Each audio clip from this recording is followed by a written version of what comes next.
Students, पिछले किसी session में हमने एक्सेल को यूज़ किया था डिसीजन मेकिंग के लिए। डिसीजन बेसिकली एक एक्टिविटी का नाम है जो सर्टन पैरामीटर्स के ऊपर डिपेंड कर रही होती है। हम पैरामीटर्स की वैल्यू को चेंज करते हैं और डिसीजन चेंज हो जाता है। इसी चीज़ को अगर मैं टेक्निकली आपके सामने रखूं तो इसको हम व्हाट इफ एनालिसिस भी कह सकते हैं। व्हाट इफ यानी जिस तरह अंग्रेजी में अगर इसकी ट्रांसलेशन करें तो यही बनता है कि अगर पैरामीटर की वैल्यू ये हो तो डिसीजन क्या होगा, अगर मैं पैरामीटर की वैल्यू चेंज करूं तो रिजल्ट क्या बनेगा। मिसाल में आपकी इसको यूं देता हूं। आम तौर के ऊपर हम मुख्तलिफ दुकानों पे देखते हैं सेल लगती है।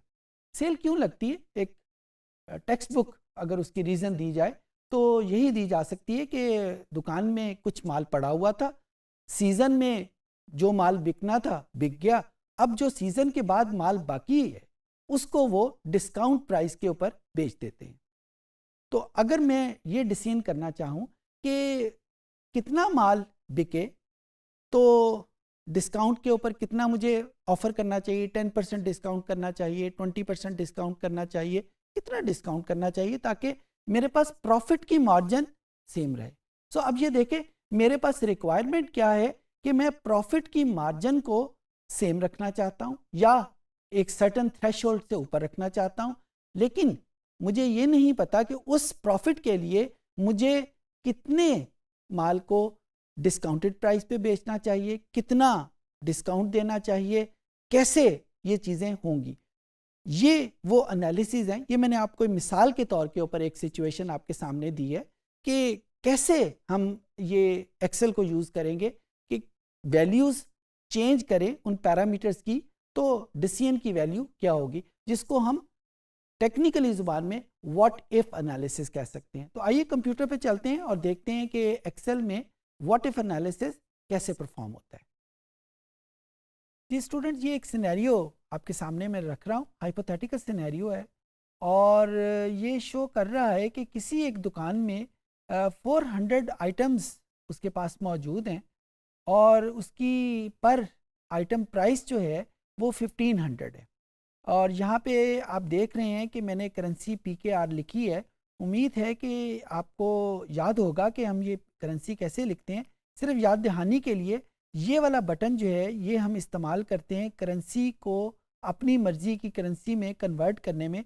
जो डिफ़ॉल्ट वैल्यू होती है वो डॉलर्स है और यहाँ पे अगर मैं चेंज कर दूँ PKR लिख के तो ये मेरे पास मेरी अपनी मतलूबा करेंसी पाकिस्तान की आ जाएगी। और यहाँ पे आपको पता ही है कि करेंसी में डेसिमल प्लेसेस आम तौर के ऊपर 2 ही होते हैं। तो इस तरीके से मैंने यहाँ पे ये करेंसी PKR लिख ली है। ओके, अब जब वो पूरी आइटम्स जब ना बिके तो जाहिर है डिस्काउंट मैं यहाँ पे दूंगा। 10% डिस्काउंट में ऑफ़र करता हूँ और 10% डिस्काउंट ऑफ़र करने के बाद जो डिस्काउंटेड प्राइस रह जाती है वो इस 1500 का जब हम 10% कैलकुलेट करते हैं, ये फार्मूला शीट के ऊपर आपके पास फार्मूला मौजूद है, उसकी मदद से इसकी वैल्यू 1350 रह जाती है। ये डिस्काउंट जब चेंज होगा तो ऑटोमेटिकली ये वैल्यू भी चेंज हो जाएगी और by the end of let's say 1 month या सीज़न का जब ख़त्म होता है, जिस तरह गर्म कपड़ों का सीज़न जब ख़त्म होता है तो दुकानदार की ख्वाहिश होती है कि सारे गर्म कपड़े दुकान से निकल जाएं ताकि उसकी जगह ठंडे कपड़े यानी गर्मियों के कपड़े उसमें आ जाएं।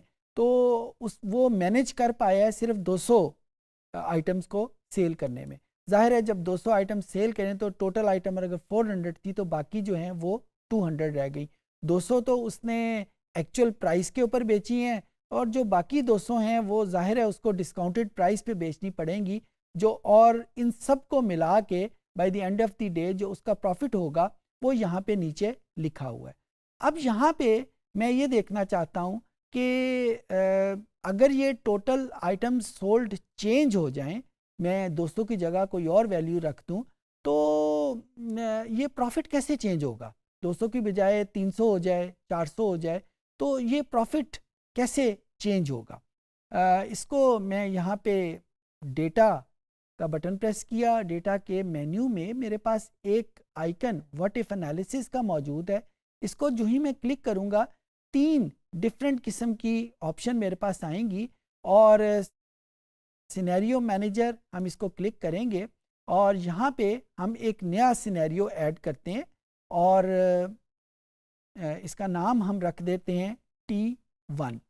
इस T1 को में हमने क्या करना है, चेंजिंग सेल, किसकी सेल की वैल्यू को हमने चेंज करना है। अभी हमने कहा कि हम यहाँ पे ये जो आइटम सोल्ड है इसकी वैल्यू को चेंज करना चाहते हैं, अपनी मर्ज़ी से रखना चाहते हैं। और उसके बाद जब ये स्पेसिफाई कर दिया, अगर आप इस ये जो सिनेरियो बना रहे हैं इसको कोई कमेंट देना चाहते हैं वो यहाँ पे लिख लें। मैं इस वक्त इसका कमेंट का नाम यही रहने देता हूँ। ओके का बटन प्रेस किया और ये हमें बता रहा है कि enter the value for each of the changing cell, यानी हम 200 की बजाय इनकी वैल्यूज़ को क्या रखना चाहते हैं। मैं लेट से इसकी वैल्यू 150 भी कर देता हूँ।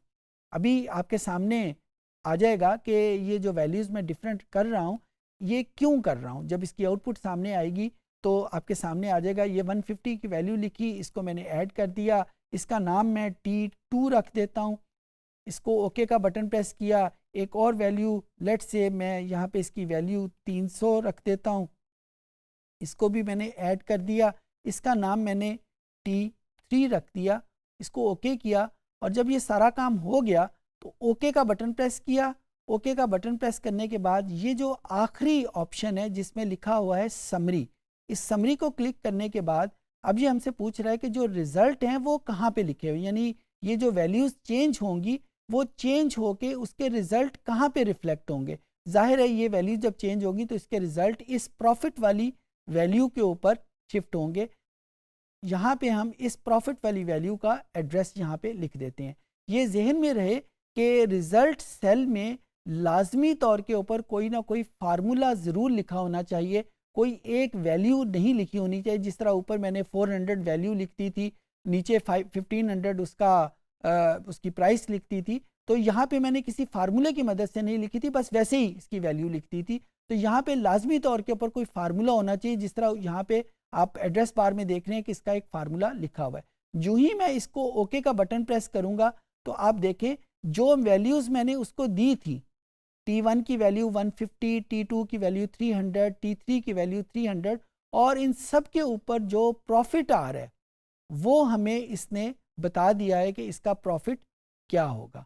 यानी मुख्तलिफ सिनेरियोज़ में प्रॉफिट किस तरह चेंज होता है। यहाँ पे हम एक आसानी की खातर या प्रैक्टिस की खातर हम ये भी कर सकते हैं कि इस वैल्यू की बजाय हम इस 10% को चेंज कर देते हैं कि 10% की बजाय 11% कर दिया जाए या 12% कर दिया जाए या 9% कर दिया जाए, तो फिर किस तरीके से प्रॉफिट चेंज होगा ये मैं आप लोगों की एक्सरसाइज के लिए छोड़ देता हूँ कि हम इसको कैसे उस सिनेरियो को डेवलप करेंगे।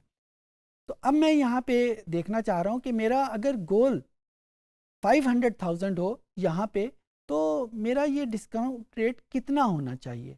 तो यहाँ पे व्हाट इफ एनालिसिस में गोल सीक पे क्लिक किया, सेट सेल जो है वो मैंने उस वैल्यू को किया जिसको मैं गोल बनाना चाहता हूँ, और मेरा गोल कितना है, लेट्स से उसका गोल जो है वो 500,000 है। यानी by the end of the day मैं जो अपना प्रॉफिट है वो 500,000 लेना चाहता हूँ।